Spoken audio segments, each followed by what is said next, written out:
नमस्कार. आपण जाणून घेऊ भाषेविषयी महत्त्वाची माहिती. ती लक्षपूर्वक ऐका आणि वाचून लक्षात ठेवा. आता नव्या विचारांनुसार मुलाची मातृभाषा किंवा ग्रहभाषा किंवा परिचित भाषा याला खूप महत्त्व आहे. मुलाची मातृभाषा म्हणजेच ग्रहभाषा किंवा परिचित भाषा यालाच L1 म्हणजेच लँग्वेज 1 म्हणजेच लँग्वेज 1 असं म्हटलंय.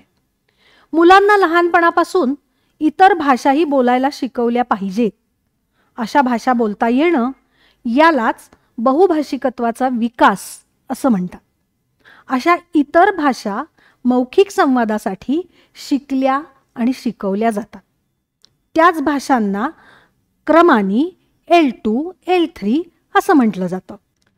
अशाच इतर भाषा म्हणजेच निरनिराळ्या भाषा मौखिक संवादासाठी मूल सहजगत्या अवगत करतं.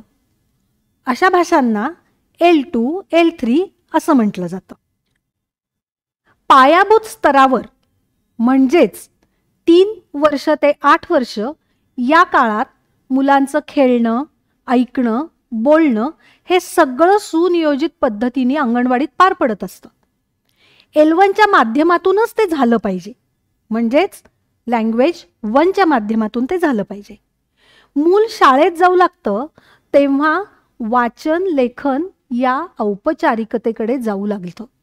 अशा वेळी त्याची L1 हीच वाचन लेखन करण्याची भाषा असायला हवी. औपचारिक वाचन लेखनाच्या भाषेला R1 असं म्हटलंय. म्हणजे ती शालेय शिक्षणासाठी माध्यम भाषा असू शकते. तसेच सगळ्यात पहिल्यांदा मूल वाचन लेखन ज्या भाषेत शिकतं ती भाषा R1 असं म्हटलंय. कधीकधी L1 आणि R1 सारखीच असते, पण कधीकधी L1 आणि R1 वेगवेगळी असू शकते. कुठे गोंधळू नका हं, लक्षात ठेवा. पुढे मूल इतर भाषांमध्येही वाचन लेखन कौशल्य प्राप्त करते.